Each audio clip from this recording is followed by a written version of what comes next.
Good evening guys and welcome back to my channel. Just want to welcome you all here on this lovely evening.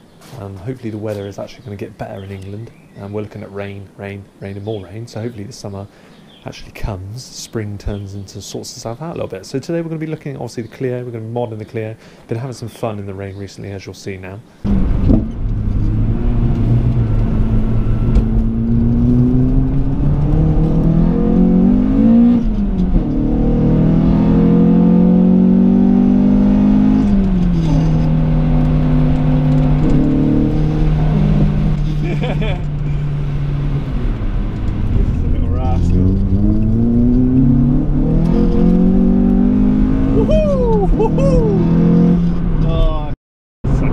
Front wheel drive is so much fun.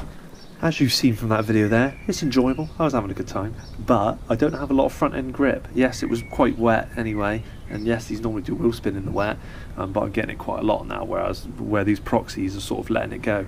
People will say about the proxies, and obviously they're not the greatest tyre, they're more of a budget-y kind of tyre.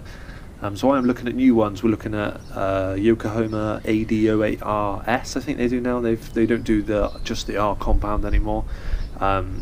Michelin PS3 or PS4s, something like that. So if you guys have any sort of insight into the tyre life, do let me know. Admittedly, the Yokohamas do have a really cool tread pattern on, and you know, for style points and hot boy points, tread pattern's a thing, I tell you. Because it's starting to rain again. We're going to shoot inside now. I'm going to start this video off.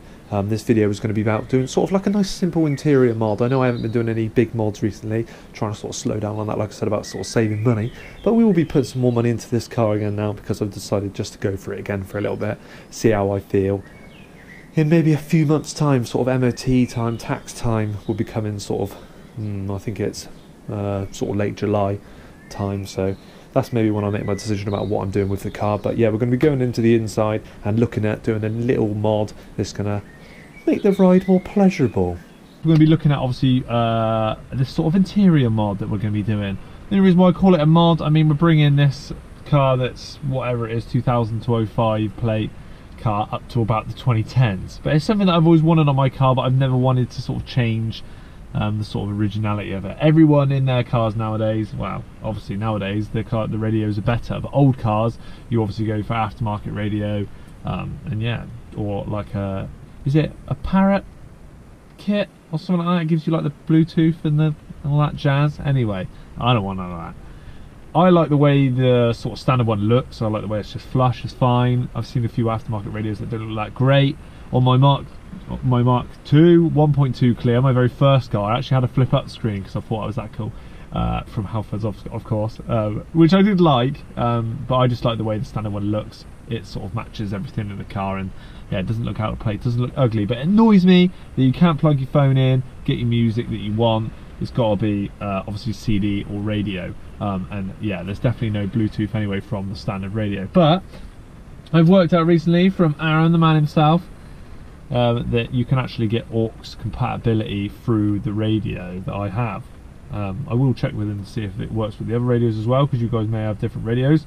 But little cable on eBay, I'll put the link down in the description. It was only about £4.50, and they send you the little radio things to help you get your radio out. If you don't have these, literally 2 different Allen keys will help you pop the radio out. You don't need to do both at the same time, you can do one each side.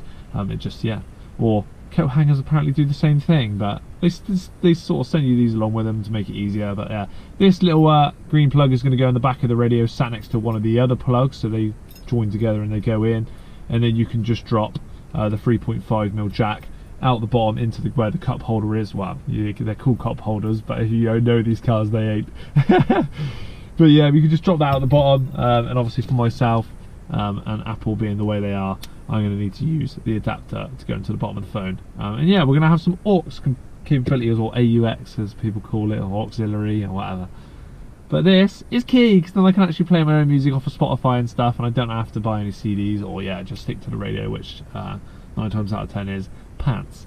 So let's get to it. Okay, so now looking at the radio, we're going to be switching it on and making sure the aux capability is on, because in your car naturally it will be off. So with the expert button, which is right next to the music sign over here, you're going to hold that. It's going to flick onto the expert setting, and it has aux straight away. If yours doesn't have aux straight away, You can flick through the skip. This is maybe because I've actually tried this myself first. Flick through the skip, you go through the news, the speed, aux. Then you're going to click plus, which is going to take it to on. Hold the expert button again, get another little beep. And that is the aux capability sort of enabled. Now we need to look at obviously removing the radio with those two pincers that you get. These are obviously going to go one on each side, and these holes down the side of the radio. So I want my aux wire to drop down into here, which means I need to remove this sealing. I also had to ask Aaron about this because this is a bit weird. I could feel a little point here where the previous owner or a mechanic or something has slid a flathead in there to pull that down, but apparently you need to push up and slide it forward because it's on these little prongs sort of like so that clip on. But yeah, so we're going to put thumbs on the front, fingers at the back. We're going to push and try and pull back. It's really awkward. Like so. Makes a nice bang. It felt like I almost just shoved it through the air conditioning controls there, but with that sealing off, that obviously means that there's lots of room up here now. I can feel the bottom of the radio, and that's where my cable's going to drop through, and hopefully we're going to find a place where we can post it through down the sort of side. Never actually used these before. Like I said previously, to get my radio out, I've actually used Allen keys. Just put an Allen key in each side, you push them in,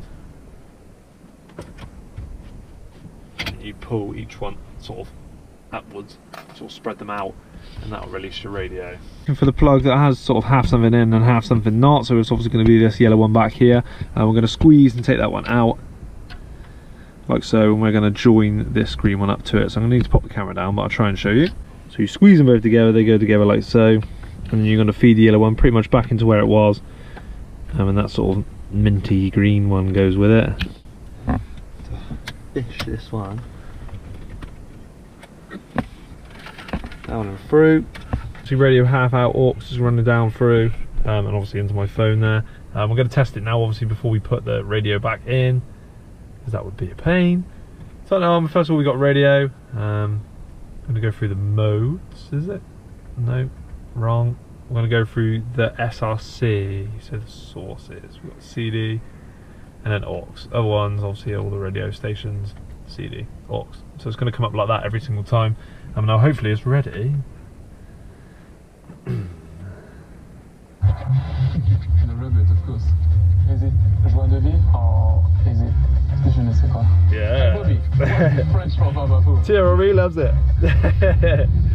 So that works cool. I didn't want to use any music because you know what YouTube's like. aux capabilities in the radio. We're just going to try and hopefully make everything go back now. We'll sort of see how that panel goes in with that cable just shooting down pretty close to the end, but obviously you can choose how much cable you want out, because at the moment this cable that I got off eBay can go all the way probably back to where the back seats will be. That's sort of for reference. That sort of just makes it to the back seat. Yeah, easily around and up to the driver's side if you obviously got a phone holder or anything like that, so plenty long enough. Alright guys, so I've listened just to a little bit of Rag and Bowman and people like that, and just to sort of see how it works and how it goes through. I actually think you could turn it up so loud that it might actually break these standard speakers, because you can still go to 32 on the radio, and then obviously if you turn your iPhone volume up it goes even louder than that, so it does go pretty loud in here. And looked out the window and wondered what the hell I was doing. But yeah, it works pretty well. I've left pretty much the majority of the cable out because I think it's quite nice just to have a little bit of freedom, and you can just sort of chuck your phone in and just let that cable all dangle down to the side. If you want more going up, you can. Obviously it just shoots through that gap now. There was that gap anyway, so it's not like it's sort of made anything drastic, but obviously you can choose how much cable you sort of do and don't want really, so which I think is quite nice. Unfortunately you now do have a dangly cable the whole time, which you're going to have to keep picking up and posting back into the useless cup holder. Auxiliary connection, I think that's mint. Obviously it doesn't charge your phone or anything like that. It doesn't work as that sort of charging sort of point as let's say a USB would, but it does give you that auxiliary connection to play whatever music you want through your Clio. So yeah, that's it guys, thank you very much for watching, and that's sort of all I sort of wanted to do for this video, is just show you that those radios do have that capability. If you do have a different radio, feel free to comment down below. I haven't even sort of seen a different radio saying a Clio, but I'm sure there is a different variety. If there is, maybe comment down below or get asking on the forums and see how you can do it on your radio. But that's quite a good and easy way to get at that sort of access. So yeah, thank you very much for tuning in guys as always, and I'll catch you guys next week. Cheers.